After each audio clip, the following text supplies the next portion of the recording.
Tonight we're going to start in Mark 5. We'll be in Mark for a little bit. Remember that last week well, it wasn't last week, huh? It was the week before. We had the healing of the demon-possessed man, and Jairus' daughter and the woman with the hemorrhage are going to be the next story. So that all happened kind of all together. These scenes that we're going to be reading right now. So he just got off the boat from the demon-possessed man, and now he's going through town, and he gets this call to heal Jairus' daughter. So that's kind of where we are. So Jesus has cast out individual demons. Now he casts out a legion of demons. And while he has healed the sick, now he heals someone with a chronic disease. And he even raises the dead. Hey, glad you made it. And he even raises the dead. So in addition to authority, all these accounts have to do with ceremonial uncleanness, and Jesus brings purity to what is defiled. So this is it's kind of moving now further into deeper, harder miracles, tougher things to be able to do. Glad you made it. We just started. We haven't. You're not late. In fact, my clock on my computer just now says 6 o'clock. Me too. Oh, you too? So we're starting in Mark 5 at verse 21. So when it says Jesus had again crossed over by boat, remember he was over healing the other guy, the demon-possessed guy. So he's come over by boat.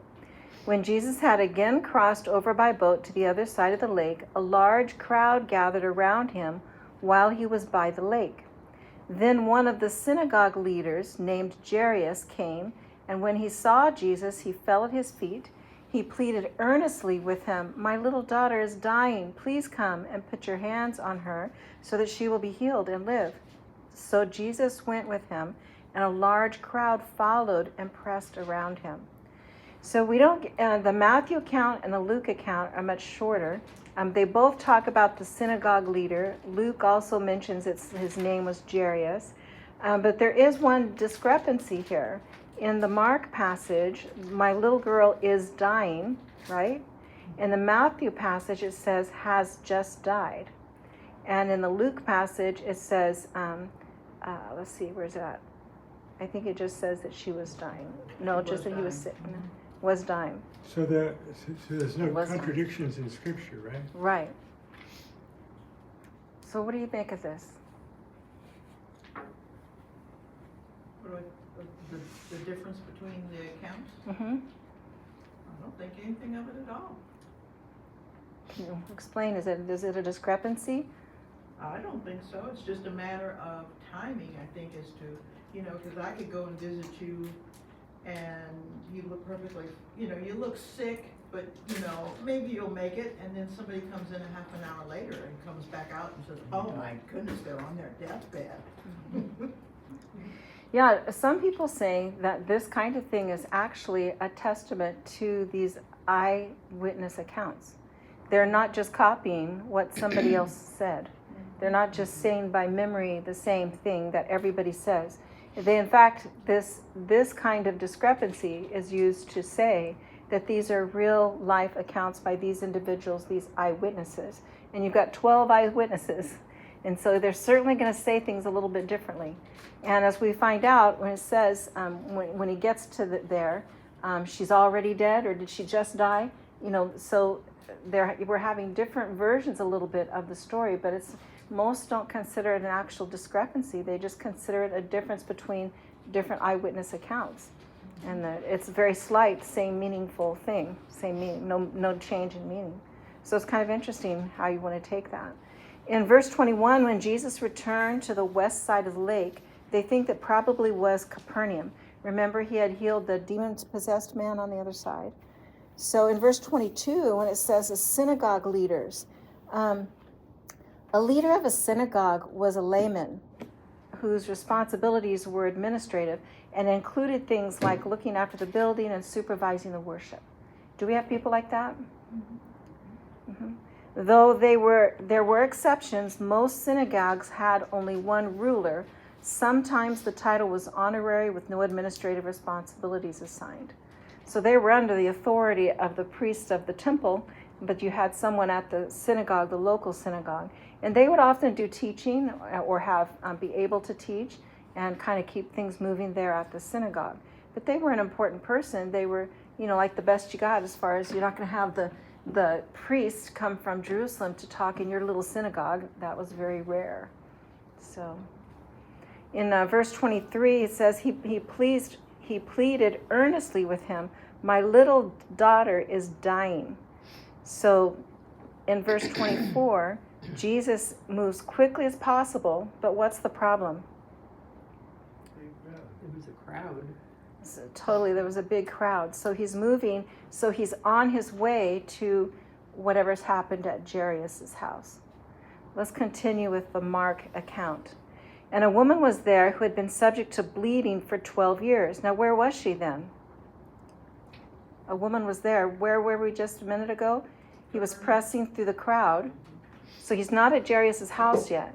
So he's pressing through the crowd, and all of a sudden we've got this woman who had been subject to bleeding for 12 years. She had suffered a great deal under the care of many doctors and had spent all she had. Yet instead of getting better, she grew worse.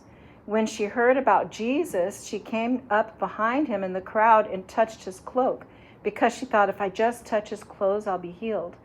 Immediately her bleeding stopped, and she felt her body, that she was freed from her suffering. At once, Jesus realized that power had gone out from him. He turned around in the crowd and asked, "Who touched my clothes?" "You see the people crowding against you," his disciples answered, "and yet you can ask, 'Who touched me?'" But Jesus kept looking around to see who had done it. Then the woman, knowing what had happened to her, came and fell at his feet, and trembling with fear, told him the whole truth. He said to her, "Daughter, your faith has healed you. Go in peace and be freed from your suffering." So the other accounts don't really add any other details or say anything different than that. Mark just gives the most detail. Has anyone seen the Chosen episode of this where the woman is healed? I found that so touching and impactful. If you get a chance to see that scene, the woman being healed, it's such a great depiction. You see Jesus in the crowd and he's pressing through, and then it shows like her. Is she actually talking, or are they just like you're hearing what she's saying in her mind? If I can just touch the hem of his garment, and But you get her emotion, and you get the sense of her suffering. Yeah, you really And do. It just hits you to the It's really so good, and the situation that was there, that Jesus would even notice that she touched him. She actually didn't touch him. She touched the hem of his garment. How would he even? So it's a really stunning thing. And he stops and kneels down and talks with her. And everyone's trying to rush him to Jairus, the important person's daughter who's dead or dying. And yet Jesus is stopping to talk with her. And he has a lengthy conversation with her. It's really very touching if you have a chance to see it. So we're not really sure whether she had some sort of menstrual disorder or a hemorrhage of some kind that never completely healed. This kind of illness, in Leviticus 15, it talks about the law, that the requirements are for the law on this kind of an illness. So I'll read it to you. It's Leviticus 15, starting at verse 19. "When a woman has her regular flow of blood, the impurity of her monthly period will last 7 days, and anyone who touches her will be unclean until evening." So what's the risk of her touching Jesus? Makes him unclean. For evening, until evening. So he wouldn't be able to go heal Jairus' daughter. Who's more important, Jairus' daughter or this woman who's been unclean for 12 years? Don't answer that. Verse 20. "Anything she lies on during her period will be unclean, and anything she sits on will be unclean. Anyone who touches her bed will be unclean. They must wash their clothes and bathe with water, and they will be unclean until evening. Anyone who touches anything she sits on will be unclean. They must wash their clothes and bathe with water, and they will be unclean till evening. Whether it is the bed or anything she was sitting on, when anyone touches it, they will be unclean until evening." And there's more. Wow. "If a man has sexual relations with her, and her monthly flow touches him, he will be unclean for 7 days. Any bed he lies on will be unclean. When a woman has a discharge of blood for many days at a time, other than her monthly period, or has a discharge that continues beyond her period, she will be unclean as long as she has the discharge, just as in the days of her period. Any bed she lies on while her discharge continues will be unclean, as is her bed during her monthly period. And anything she sits on will be unclean, as during her period. Anyone who touches them will be unclean. They must wash their clothes and bathe with water, and they will be unclean till evening. And there's more. When she is cleansed from her discharge, she must count off 7 days, and after that she will be ceremonially clean. On the 8th day she must take 2 doves or 2 young pigeons and bring them to the priest at the entrance to the tent of meeting. The priest is to sacrifice one for a sin offering and the other for a burnt offering.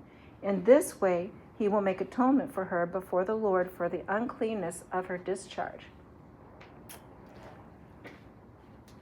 Can you imagine having that law Every month. every month, and for this woman for 12 years, never being free long enough to be clean? Can't touch her husband, can't touch her children, can't prepare meals, No. can't do anything. No one could be on the same bed you're on the same, I mean, you would be isolated. You would just be, Like a leopard. yes. So it kind of makes you understand why some people, some of the Jews, might seem like they were being unkind. Because they're saying, don't touch there were rules about this. And for her to be in and amongst the people, everyone she would touch or that sits where she sat or whatever would have to go through all these ceremonial things to be clean. So this woman had been dealing with this for 12 years. Let's go on and see what happens in Mark 5, verse 25. And a woman was there who had been subject to bleeding for 12 years. She had suffered a great deal under the care of many doctors and had spent all she had. Yet instead of getting better, she grew worse. When she heard about Jesus, she came up behind him in the crowd and touched his cloak, because she thought, if I just touch his clothes, I will be healed. Immediately, her bleeding stopped, and she felt in her body that she was freed from her suffering. At once, Jesus realized that power had gone out from him. He turned around in the crowd and asked, "Who touched my clothes?" "You see the people crowding against you," his disciples answered, "and yet you can ask, 'Who touched me?'" But Jesus kept looking around to see who had done it. Then the woman, knowing what had happened to her, came and fell at his feet, and trembling with fear, told him the whole truth. He said to her, "Daughter, your faith has healed you. Go in peace and be freed from your suffering." So in verse 26, when it says the care of many doctors, the Jewish Talmud preserves a record of medicines and treatments that were prescribed for this sort of illness. Notice that Luke the doctor, his version, seems to indicate that none of them were able to help her. So in the Luke version in chapter 8, but no one could heal her. And she touched the edge of his cloak. Notice also in Matthew it says the edge of his cloak. That's a key piece of information. The edge of the cloak was where the threads of those dangling threads you see sometimes were on the edge of the cloak. The Chosen emphasizes this when she says, I didn't touch you, I just touched the thread. So the Jew living under the law, hey, there he is, had tassels on the corners of the cloak. And the tassels were supposed to remind them that they were a Jew and that they were living under the law. It was a sign that you were Jewish and living in covenant with God. That was the law. It's in Numbers 15:37. The Lord said to Moses, "Speak to the Israelites and say to them, throughout the generations to come, you are to make tassels on the corner of your garments, with a blue cord on each tassel. You will have these tassels to look at, and so you will remember all the commands of the Lord, that you may obey them, and not prostitute yourselves by chasing after the lust of your own hearts and eyes. Then you will remember to obey all my commands and will be consecrated to your God. I am the Lord your God who brought you out of Egypt to be your God. I am the Lord your God." So this was an actual commandment they were giving, to have these tassels. And what did they represent? How many laws were there? 613. Oh my God. And that's what the tassels represented. We'll show the number pretty soon. It had 8 strands. They were very specific, and they were to remind them of the laws, that they were in covenant with God, It wasn't so much to remind them of the law as the covenant, that they were in relationship with God. So the number of threads and knots is significant. The Hebrew word tzitzit has a numerical value of 600. The 8 strings and 5 knots in each tassel total 613, representing the 613 mitzvahs or commandments that are found in the Torah. So that was the symbolism. And here's a picture of one. This is what it looks like. And now you've seen, I think we've seen long ones. Have you seen shorter and then they'll have a long, or sometimes they'll have like a shawl with the long things? The ones they were required to have weren't required to be long. Do you remember anything about some people that were, that Jesus talked about, loved to have their long tzitzits seen by others? Pharisees. Yes, that was one of the criticisms of the Pharisees, that they would make their tassels really long and noticeable, so they're like making a scene. That was not what it was for. It was to remind you, as a Jew, that you were in covenant with God. That's what it was for. So the way tzitzits are tied reminds the Jewish person wearing it of God's commands. 8 strands in each tzitzit are tied in a series of 5 double knots to symbolize the number 13. And according to Jewish tradition, adding 13 to the numerical value of the Hebrew word tzitzit, which is 600, gives the grand total 613. The long thread of a special shade of blue that God commands in each tzitzit is called teklet in Hebrew. So when a Jewish man dies, a fringe is cut off of his prayer shawl, which symbolizes the end of his obligation to follow the commandments. Wearing the tzitzit exalts God in his commandments. As with most religious observances, obedience to practicing the commandment of wearing a tzitzit, can come from impure motives such as wanting to show off one's spiritual or social status, which is where we gave the example of Jesus saying, you're so proud of your tzitzits, you're just showing off. Hey, Myrna, it's good to see you tonight. You're here. Relax. Have some bread. VFW took forever to make food. Oh, they were saying there was a trouble at VFW. Well, you made it. We're in Mark 5, starting at verse 25.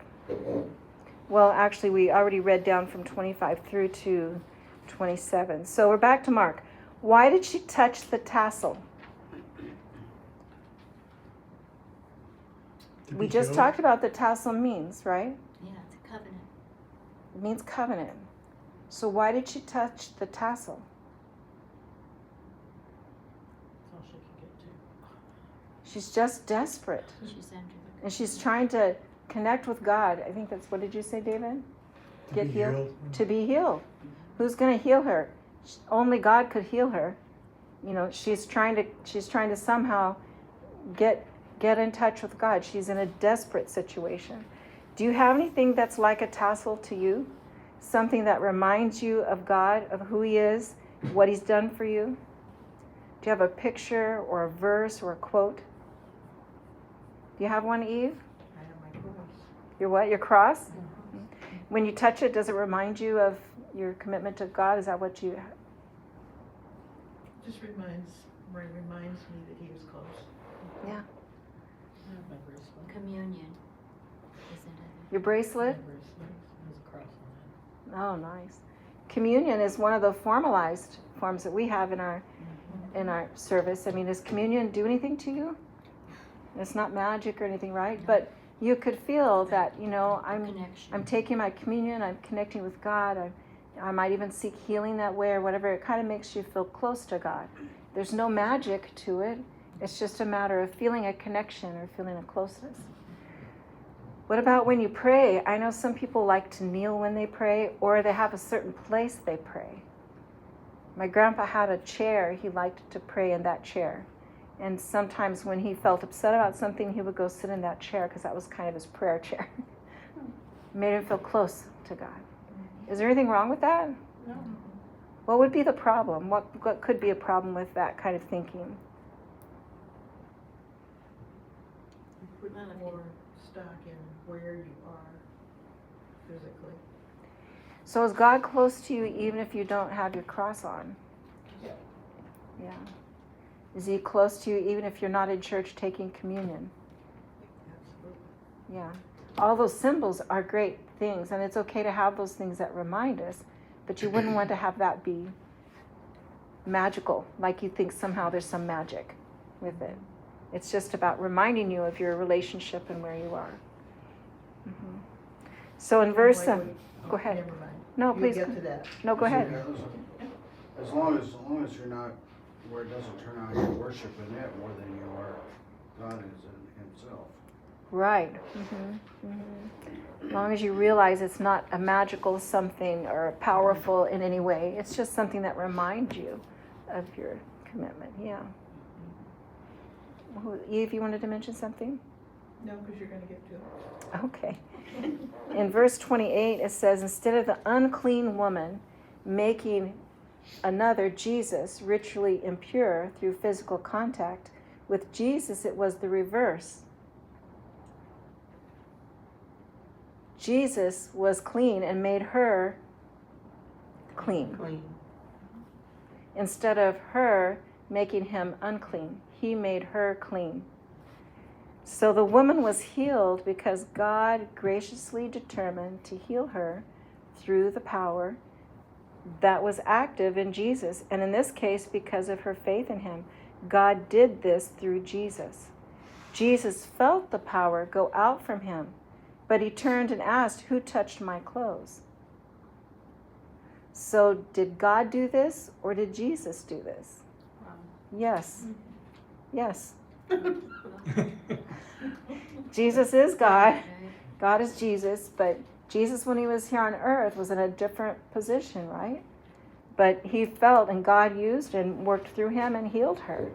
And he felt it happen. He felt the power go through him. So can we expect that kind of thing to happen? Good. Like, let's say that Iris is really, really sick.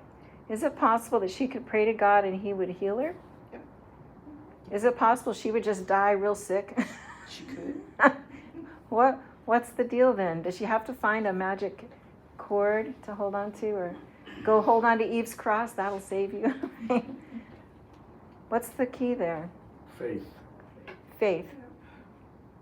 And does my faith require God to behave in any certain way? No.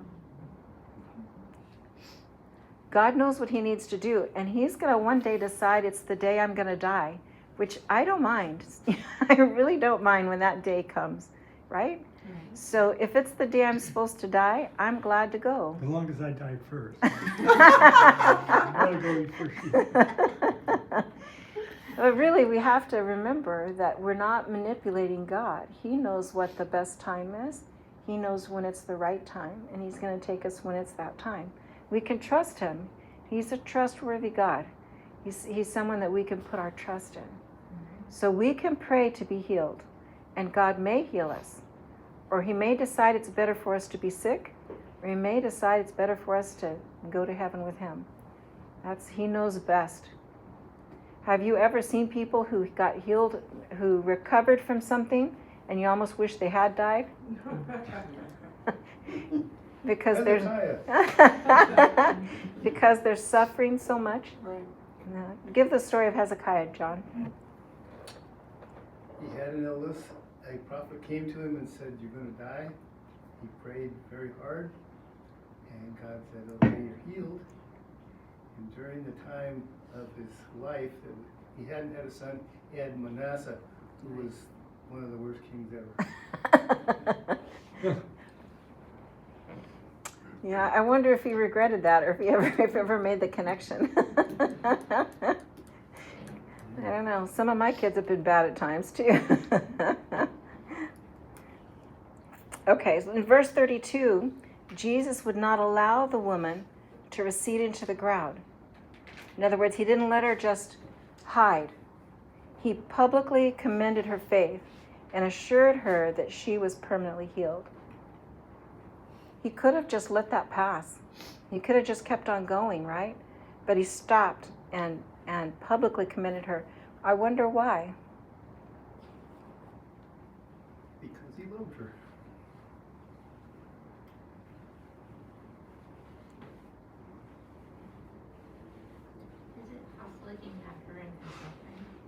Pardon? He met her in her suffering and said it, like you said, and kind of went on by, and she could have, like, she felt it, but she could have thought that maybe she really wasn't healed, like, after she left or anything. Like, he actually, like, confirmed that because of her faith she was healed, if that makes sense. Yeah. Well, and if that had happened and the whole crowd had just crushed on by and she had been healed, that would have been a whole different thing than him coming back, kneeling down and talking with her. You know, that's a relationship there. That's a different kind of thing. It's showing the whole crowd that he had actually done it. And that it was no accident. You know how if something like that happened, she might later say, well, maybe I just was going to be better. Maybe it's, you know, Yeah. maybe it wasn't that, right? He made sure to stop and close it up. If you get a chance to see that episode of The Chosen, I don't remember what season or show it was, but if you get a chance to watch that, you really should. It's really done very well. Very touching. A person can Google that you want, what part, asking what part, what season that scene is in, and they will tell you. Oh, You'll cool. get that answer. Nice. I've done Yeah. that with some others. Goes over 2 episodes. In the first episode, you're introduced to her and seeing all the suffering she's going through. And then the next episode, she gets healed. And then there's another one after where she's in the water and washing, and That's in the, is that later? that's, Washing her No, rags. that's- she meets Peter's wife at a, they're having any, Yeah. I don't remember everything, but Yeah, but even if you can just see the part there where she gets healed, that part is really very tied well with the scripture, and I think that you would really enjoy it. The other thing is, he said to her, what did he say to her? Daughter. Your faith has healed you. Daughter, your faith has healed you. It's a tender moment, right? And he's connecting her. He says to her, go in peace and be freed from your suffering. So she had both physical and spiritual healing, and he was making sure that spiritual healing was there. He was confirming that, affirming that, so that she didn't make the mistake of thinking she just got physically healed, but he's drawing her back into God. Because she's been outcast for 12 years. For 12 years, nobody would want to touch her or be anywhere near her. What a terrible way to live. So Jesus was on his way to Jairus' house when he stopped for the woman. So we go back to Mark now. Well, just a moment. Yeah. So we'll go back to Mark. I'm also going to read a little bit in Matthew, starting at verse 35 in Mark. It says, while Jesus was still, are you there? Let me give you time. Mark 5:35. While Jesus was still speaking, some people came from the house of Jairus, the synagogue leader. Your daughter is dead, they said. Why bother the teacher anymore? Overhearing what they had said, Jesus told him, don't be afraid, just believe. He did not let anyone follow him except Peter, James, and John, the brother of James. When they came to the home of the synagogue leader, Jesus saw a commotion with people crying and wailing loudly. He went in and said to them, why all this commotion and wailing? The child is not dead, but asleep. But they laughed at him. After he put them all out, he took the child's father and mother and the disciples who were with him and went in where the child was. He took her by the hand and said to her, Talitha cum, which means, little girl, I say to you, get up. Immediately, the girl stood up and began to walk around. She was 12 years old. At this, they were completely astonished. He gave strict orders not to let anyone know about this and told them to give her something to eat. Is it a coincidence that the woman had had her discharged for 12 years and the girl's 12 years old? That's an interesting tie-in, isn't it? Luke says the same thing. In Matthew, he adds it was a noisy crowd and people were playing pipes. And that was the kind of the heathen practice to have them come, and they would make a lot of racket and wailing and playing pipes. So there was a lot going on at Jairus' house. So in verse 37, notice it says Peter, James, and John, the brother of James. These three disciples seem to have had an especially close relationship to Jesus. Why?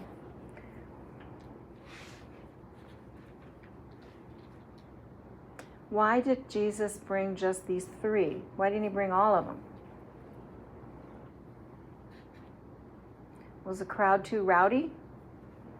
In other words, he'd leave behind all the crowds of people and kind of come out in front of him. Was he impatient? Was there a scene being created by having all these people go with him, so just take these three and go? Maybe he was tired of the pushing and shoving? Maybe You he didn't was want teaching. unbelievers in the room, No unbelievers in the room? Eve? He was teaching. elders. Who are these people that he took with him? How are these disciples related to Jesus? They're his closest companions. They're his key ones, aren't they? The main They're ones. Yeah, his And- inner circle. And aren't they brothers? James and John are brothers, aren't they? Those two are brothers. And then Peter. So those were his key three that he had. So he's bringing those three with him, and he left the others behind. We don't know why, but it makes you wonder why. So they have no question as to what is he can and can't do. And he's going to come to the point where he's going to be sending them out to do different healing and different actions and speaking on their own. So I don't know. I don't know if he just needed to. This whole crowd was coming with him, and he might have needed to just keep back some of them. It just might have been too many people. And going into Jairus' house, he might have just wanted to get rid of the noise and all these people that were coming along. And maybe that helped to distract the others. I don't know. We don't know. In verse 38 and 39, it was customary for the professional mourners, like a person like Jairus, who was real popular or famous, or his wife. They would have hired people to come in and mourn. They would make loud noises and play pipes and stuff like that. So you would pay to have mourners come, so they would do it right and be really sad, create a big hubbub, a big scene. Crazy, huh?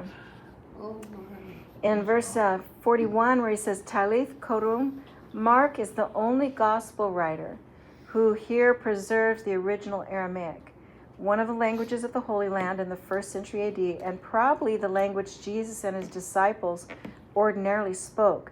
They may also have spoken Hebrew and Greek, but Aramaic would have been the common man's language. So too much of a crowd to do the work and too many religious leaders to offend. He needs the right time. He needs to get these people out. So let's go back to Matthew. Matthew chapter 9. Wait a minute. Oh, I'm sorry. I just wanted to mention, he heals her. He gives strict orders to let anyone know about this and told them to give her something to eat. Why did he not want to let anybody know about this? He has to live to a certain time, and he's not ready to die yet. And when the Jewish leaders really know who he is, they kill him. So he's got to get his disciples trained. He's got to do these miracles so that the people know who he is. And he's got to train his disciples, but he's got to last long enough to get to the cross, to the time of the cross. I'm doing the study on the times, on the time of everything, and in Daniel where it predicts the time. And I didn't realize the prediction, the prophecies that prophesied when the Messiah would come and when he would die. That date is prophesied in advance. So in order for us to find it, I have to convert the Jewish calendar to the Roman calendar in days, and then turn it back into years, and then you can find the. Anyway, I did not realize that they actually, April 14th, whatever, 1433 or whatever, they know exactly when he was crucified, AD 33. I think it's May 14th. I'll have it by Sunday for our class. But it's a specific date that he was set to die. Not all prophecy is that specific, but that one is that specific. So it's kind of interesting to me. I'm thinking more about our study and how Jesus has to get all of his disciples practiced and trained in what they need to do, and then he's got to live long enough to get to the date, because that's the fulfillment of the prophecies. So anyway, so let's go to Matthew chapter 9. This story follows along right after the same place we were at. So Matthew 9:27. For Gina, what we're doing is a harmony of the gospel. So we're going through and we're looking at when the gospels tell the same story, we're looking at all 3 or 4 of them. And then sometimes only one of them tells a part of it. So then we do that one part. So that's why you see the different colors. So we're going to go to Matthew now, because that's in order. Matthew 9, verse 27. As Jesus went on from there, 2 blind men followed him, calling out, "Have mercy on us, Son of David." When he had gone indoors, the blind men came to him, and he asked them, "Do you believe that I am able to do this?" "Yes, Lord," they replied. Then he touched their eyes and said, "According to your faith, let it be done to you." And their sight was restored. Jesus warned them sternly, "See that no one knows about this." But they went out and spread the news about him all over that region. While they were going out, a man who was demon-possessed and could not talk was brought to Jesus. And when the demon was driven out, the man who had been mute spoke. The crowd was amazed and said, "Nothing like this has ever been seen in Israel." But the Pharisees said, "It is by the prince of demons that he drives out demons." So in verse 27, Isaiah had predicted the healing of the blind in the Messianic age. That's in Isaiah 35:5. That's one of the reasons that this particular, when he does the healing of the blind, that's why it's pointed out by these Jews, because they know that there were the prophecies that the Messiah would heal the blind. So Son of David was a popular Jewish title for the coming Messiah, and a favorite title for Jesus in Matthew. Matthew uses it a lot. In verse 29, according to your faith, in other words, that is because you have faith, not in proportion to your faith. It's not how much faith. Linda, if you had enough faith, then it's not about having enough faith. It's about having faith. It's about believing. Jesus did not provide healing according to the amount of faith the blind man had. Right? He didn't say, "Well, you have this much faith, so I'll let you have a little vision." In verse 30, he warned them, but they spread the news anyway. He told them, "Don't see that no one knows about this," but they went and spread the news anyway. And in verse 32, where says that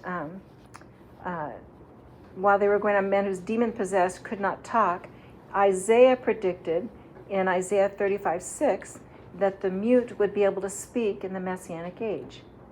So when you say, why did Matthew choose these episodes to highlight? Because they're showing that Jesus is the Messiah. These are the evidences. He heals the blind, he heals the mute. These are evidences that this is the Messiah. In verse 34, where it says, "The prince of demons," the Greek form of the Hebrew name Baal-zebul, which means exalted Baal or Baal the prince, and Baal-zebub, lord of flies, is a parody on and a mockery of the actual epithet. Baal-zebul, the name, came to be used of Satan.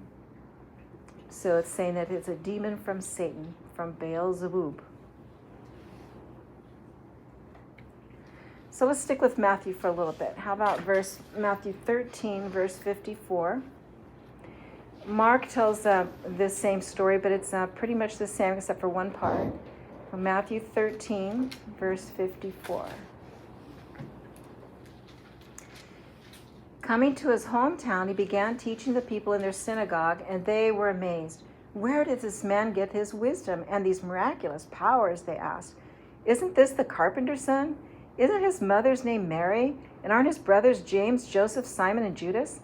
Aren't all his sisters with us? Where then did this man get all these things?" And they took offense at him. But Jesus said to them, "A prophet is not without honor, except in his own town and in his own home." And he did not do many miracles there because of their lack of faith. So in the Mark passage, it's very much the same, except at the very end it says, "Except lay hands on a few sick people and heal them." So he did a little bit of healing, but not the kinds of healing he saw in other places. So why was it hard for these people to recognize Jesus?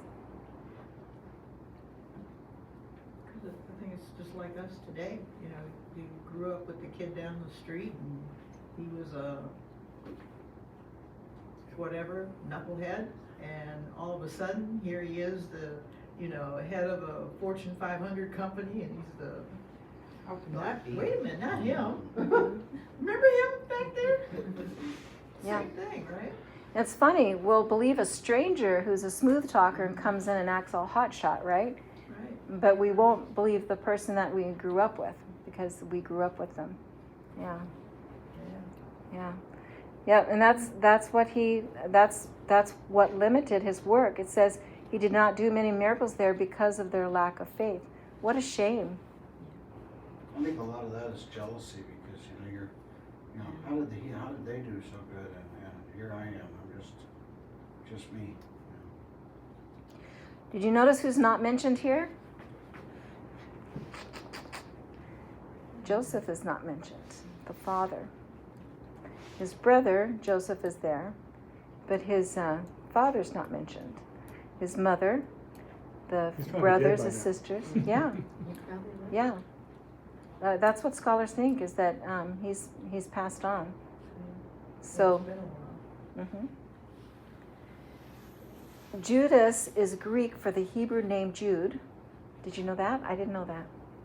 In the book of Jude, he describes himself as brother of James. Why did James, Joseph, Simon, and Jude not seem to rank themselves as Jesus' brothers?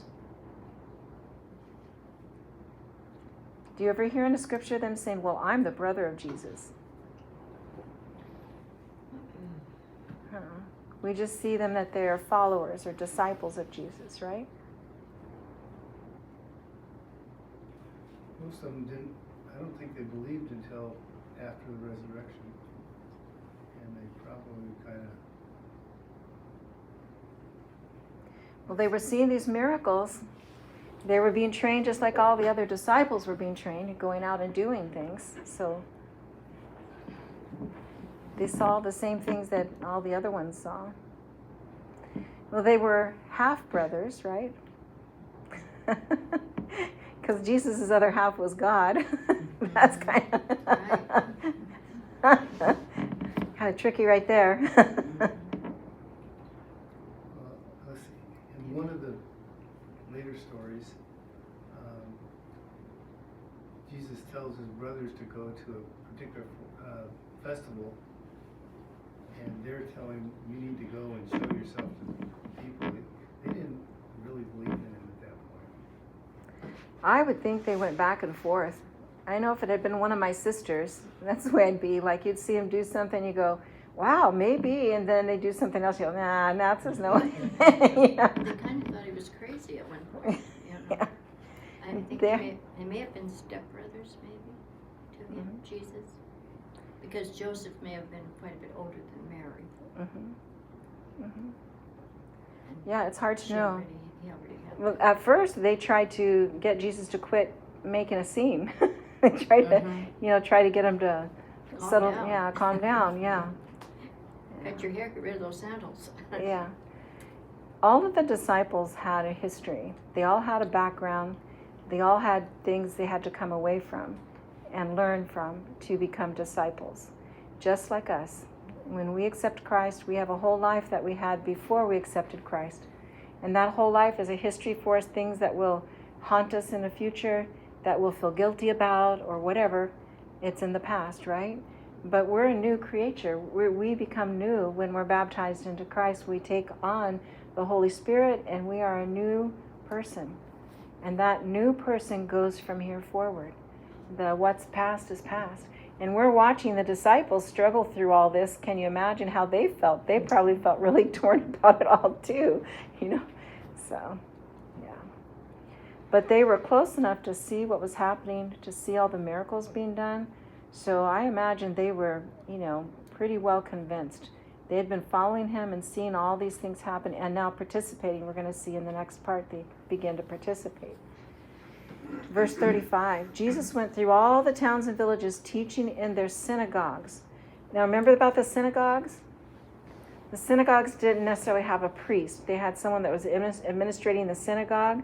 So different teachers would come in and read from the Torah and different things as they passed through. So proclaiming the good news of the kingdom and healing every disease and sickness. When he saw the crowds, he had compassion on them, because they were harassed and helpless like sheep without a shepherd. Then he said to his disciples, the harvest is plentiful, but the workers are few. Ask the Lord of the harvest, therefore, to send out workers into his harvest. It's like sheep without a shepherd. That's the indictment against the Jews of the day. The Jewish people were supposed to be the shepherds. The leadership were supposed to be the shepherds and guiding the people, but they weren't guiding. They weren't doing what they were supposed to do. Chapter 10, verse 1 in Matthew. This gets repeated in Mark and Luke also, but Matthew has the most detail. Jesus called his 12 disciples to him and gave them authority to drive out impure spirits and to heal every disease and sickness. These are the names of the 12 apostles. First, Simon, who was called Peter, his brother Andrew, James, son of Zebedee, and his brother John, Philip, Bartholomew, Thomas, Matthew the tax collector, James, son of Alphaeus, and Thaddeus, Simon the Zealot, and Judas Iscariot, who betrayed him. These 12 Jesus sent out with the following instructions. Do not go among the Gentiles or enter any town of the Samaritans. Go rather to the lost sheep of Israel. As you go, proclaim this message. The kingdom of heaven has come near. Heal the sick, raise the dead, cleanse those who have leprosy, drive out demons. Freely you have received, freely give. So if we look at Mark adds that calling the 12 to him, he began to send them out 2 by 2. So he adds that detail. He's going to send them out 2 by 2. And Mark also says that these were instructions: take nothing for the journey except a staff, no bread, no bag, no money in your belts. Then in Luke, it adds, he sent them out to proclaim the kingdom of God and to heal the sick. So back up in Matthew 9, starting at verse 3, Bartholomew seems to be the same as the name Nathaniel. Nathaniel is associated with Philip in John 1. So we do the same thing. We call someone Bob or we call him Robert. Robert and Bob are not the same name. To anybody who's not an English-speaking person, those are completely different. So it's the same thing. Some of these people had other names that they were called by. Charles can be called Chucky. Elizabeth might be called Beth. Laura, L-A-U-R-A, can be called Laura, L-A-R-A. Laura, L-O-R-A. That's all the same name. In verse 5, why do not go? So in verse 5 it says, these 12 children out following instructions, do not go. Why? Why not go to the Gentiles or the Samaritans? Because you have to go to this people of Israel first. First. The good news about the kingdom was to be proclaimed first to the Jewish people only. Though Jesus himself in Matthew made exceptions when he sees Gentiles that have exceptional faith. But after his death and resurrection, Jesus commanded the message be taken to all the nations. Samaritans, the Jews considered them a mixed race, so they were an intermarriage with Israelites. So they were some of the left behind peoples of the northern kingdom, and that was the remnant that was there. So they were considered more Gentile than Jewish to Jewish people. So that's why he says that. Don't go to the Gentiles or Samaritans, go to the lost sheep of Israel. We're going to go there first. The real message isn't even here yet. because the message for the Gentiles is when Christ dies on the cross. Now we all have access. We don't have to become a Jew to be a Christian. We become Christ-like. We become like Christ. So Jesus is making sure they go to the Jews. Yes, John? In John chapter 4 or 5, you have the woman at the well, and she's a Samaritan. Samaritan. So he does make exceptions. It's hard to know when exactly that happened. He healed people. He mixed with all kinds of people. But you can see here that he's focusing them on go right now to the children of Israel. They don't have the right message yet for the gospel. When Christ dies on the cross, then they're going to have the message for all peoples. Until then, it's hard to. What are you going to preach them? In a little while, when I die, you can. You don't have to become a Jew to come close to God. Okay, so Matthew 9, chapter 9, verse 35. No, I'm sorry, 10, verse 9. Do not get any gold or silver or copper to take with you in your belts. No bag for your journey, or extra shirt or sandals or staff, for the worker is worth his keep. Whatever town or village you enter, search there for some worthy person and stay at their house until you leave. As you enter the home, give it your greeting. If the home is deserving, let your peace rest on it. If it is not, let your peace return to you. Mark adds, except a staff, no bread, no bag, no money in your belts. Wear sandals, but not an extra shirt. And Luke says, take nothing for the journey, no staff. So there's a little bit of a contradiction there. I found nothing on the discrepancy of the staff, nothing helpful in literal word or NIV study notes. It just seems like one said no staff and the other one said just a staff. So I don't know. It seems to be a different view there. On verse 9, they were to depend entirely on the hospitality of those to whom they testified. They didn't bring anything with them. So they were going to be completely dependent on the people they were talking to. At night, they would need an extra shirt. That's when it says the extra shirt. They would carry an extra shirt at night to cover. So if you were traveling, you'd wear that shirt, and then at night you would have that shirt to cover. So if you don't have a shirt to cover, what's that mean? You're gonna get cold. You need to find lodging. You need to go in someone's home and be dependent on them for lodging. That's the whole point. Don't bring all the stuff that you need to make a week-long trip. Bring just what you need to walk to the house, and then you're going to rely on the people that you're talking to. In verse 11, if they move from house to house, the inclination would be to stay at the wealthiest homes. So what does he say in verse 11? Stay at their house until you leave. In other words, don't make it look like you're going from one place to the other so you can get the riches of each house you go to. It keeps it from looking like favoritism. And in verse 12, that greeting, the Jewish greeting was shalom, which means peace. When you would enter a home, you would say shalom, peace to this home, like a blessing. On in Matthew 10, verse 14. If anyone will not welcome you or listen to your words, leave that home or town, shake the dust off your feet. Truly I tell you, it will be more bearable for Sodom and Gomorrah on the day of judgment than for that town.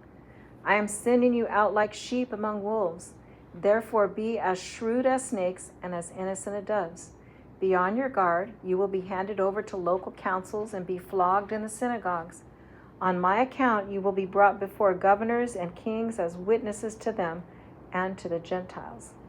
In other words, you're going to be punished and you're going to be standing before kings or different people, and your testimony is going to be given to them because you're in this circumstance. If they hadn't arrested you and taken you to beat you, they would not have heard the message that you have to deliver.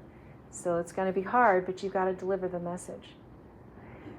Shaking the dust off your feet, that was a practice of Jews when they left a ceremonially unclean area, like a Gentile area, to shake the dust off. It represented in this case, it represented a solemn warning that they're rejecting God's message. And, In verse 15, it's a pretty fierce judgment, to be worse than the judgment given to Sodom and Gomorrah, right? Do you remember what happened to Sodom and Gomorrah? In Genesis 19, then the Lord rained down burning sulfur on Sodom and Gomorrah from the Lord out of the heavens. Thus he overthrew those cities and the entire plain, destroying all those living in the cities and also the vegetation in the land. Whew.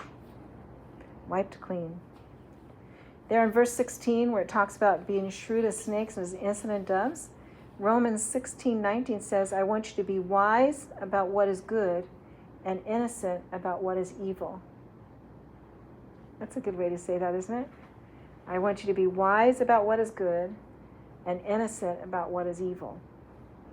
That's in Romans 16:19. Romans what? 16:19. Thank you.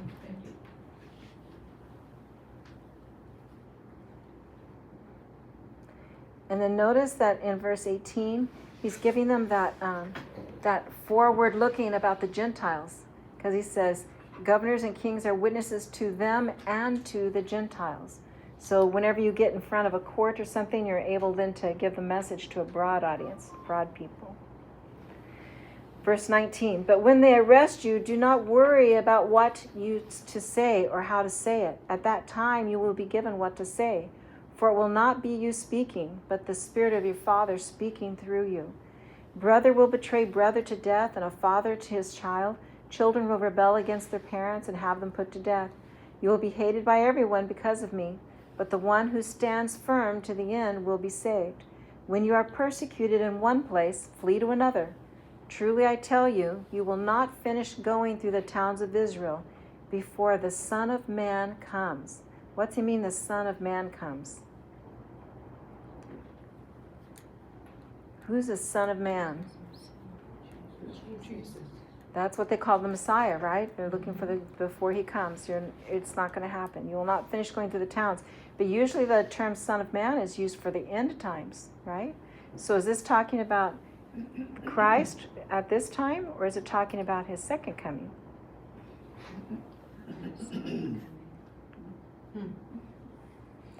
In Daniel 7:13-14, it talks about the vindication of Jesus as God's Son. Matthew alludes to Daniel to show that Jesus is vindicated at his resurrection, at the fall of the temple, as Jesus predicted, and at his second coming. So it's kind of giving you the hint. There's the Messiah that's coming now, that's going to die on the cross, and there's the Son of Man who's going to come at the end, same person.